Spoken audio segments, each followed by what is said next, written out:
So there inevitably comes a point in every retreat I've ever been on, in the middle of the retreat, when, because people go into the retreat, you're so excited, this is new, I love this meditation practice, it's so wonderful, I'm going to have some really good meditation sessions, and at the beginning of the retreat, everything's new and different, you're really working and studying, things are falling into place, and you're having some aha moments. And then the retreat continues.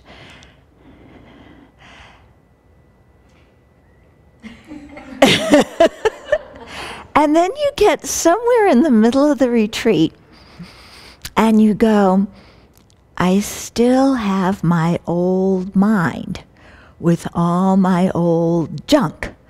And I thought that was all going to go away when I did retreat. It was supposed to all go away.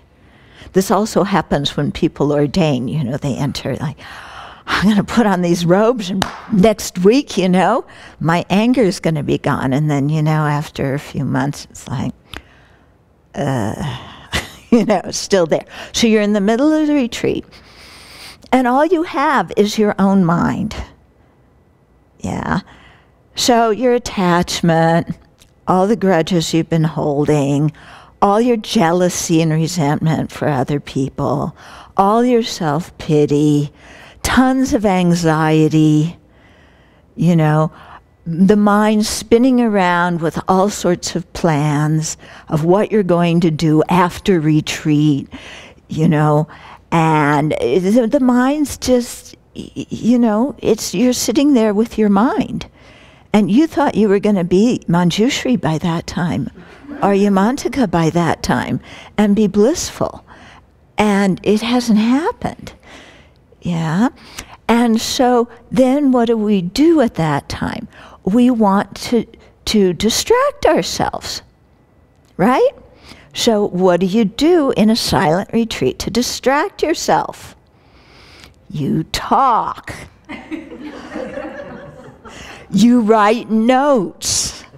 I think we're going to have an award at the end of the retreat for the person who wrote the most notes, and the person who wrote the most emails, and the person who, just had little small things to say to people who went off here, and they were talking, because this is our usual way. How do we distract ourselves? We go outside of ourselves. Yeah? So we talk, we eat, yeah, we daydream. You go through the bookshelves again and again looking for a sci-fi book, and there isn't one.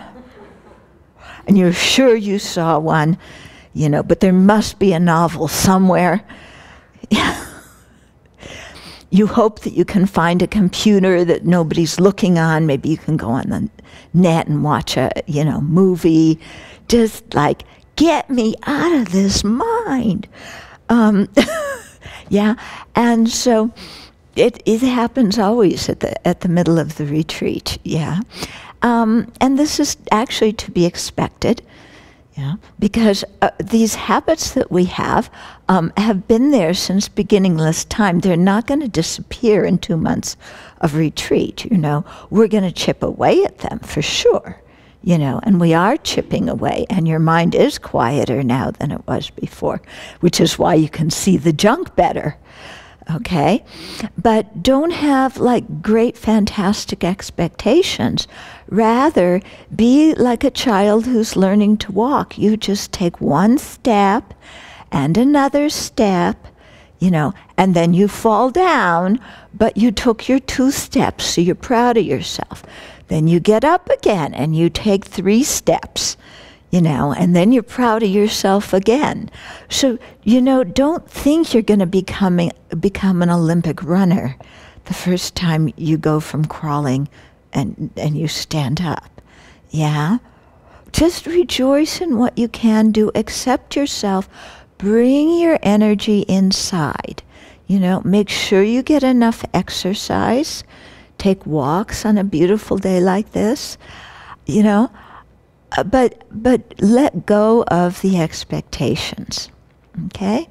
And try and have some kind of patience for yourself when your mind is behaving like a 2-year-old. Okay?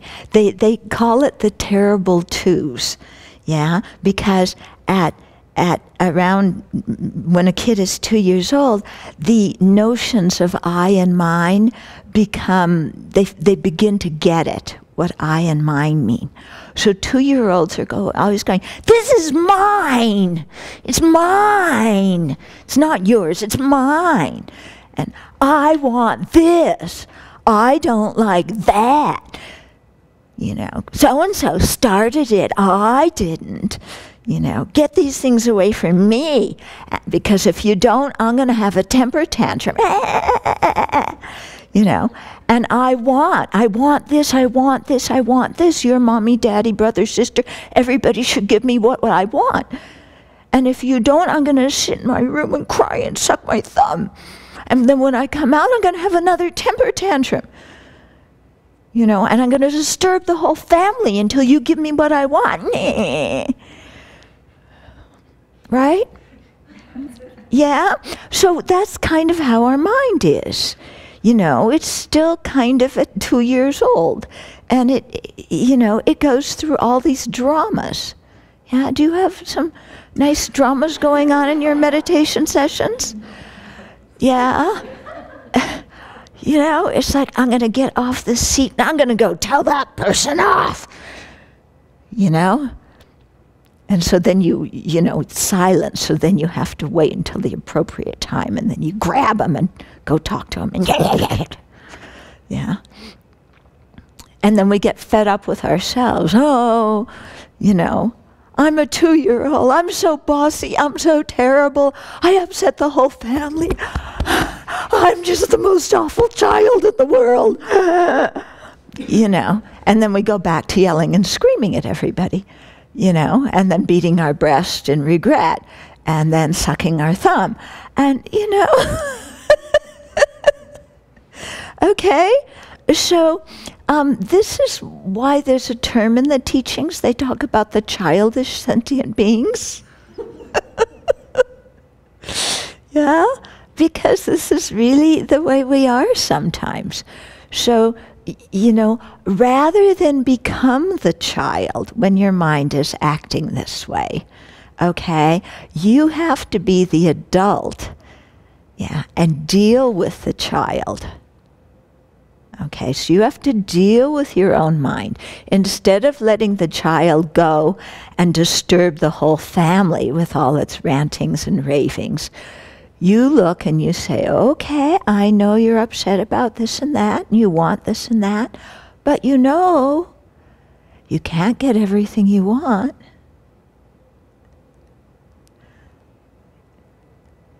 Yeah.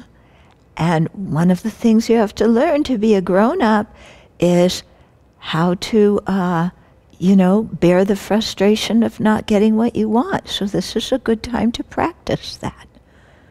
Yeah, and you kind of talk to your mind. Yeah, you have a good talk with yourself, like you're talking to a little kid, you know.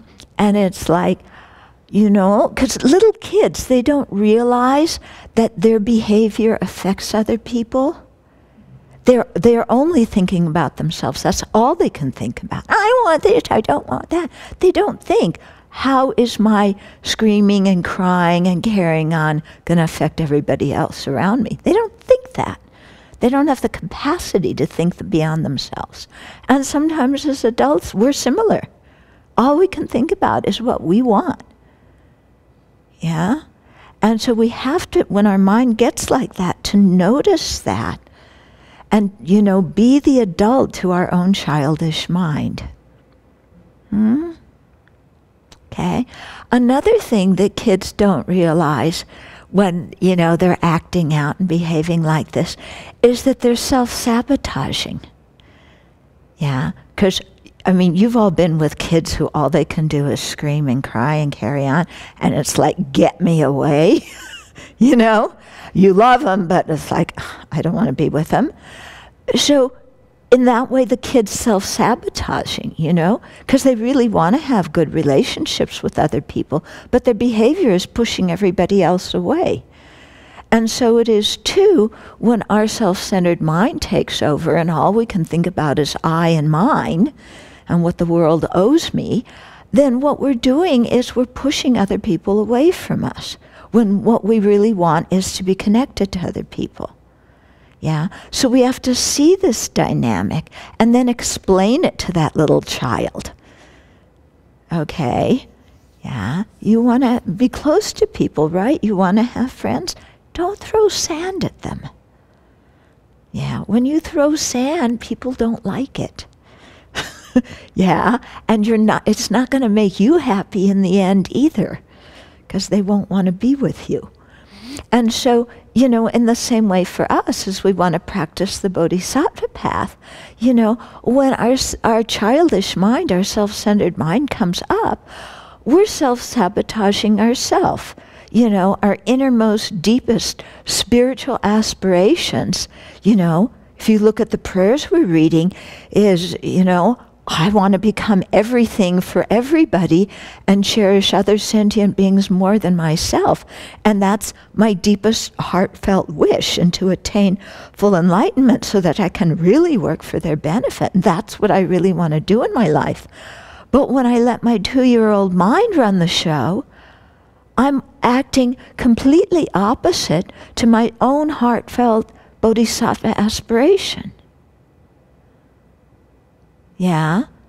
So how am I benefiting by doing that? I'm not, you know? I'm being disloyal in a way. I mean, it is disloyal to my own bodhisattva motivation. Yeah, so it's not just a thing of I'm harming others, but I'm self-sabotaging. Yeah, and so get in touch with your love and your compassion and your bodhisattva aspiration. And then say, this is the one that's important.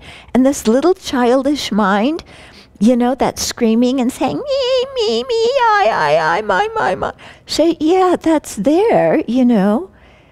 I don't hate it, but I'm going to pay more attention, you know, because the adult part of me is more reliable than the childish part of me.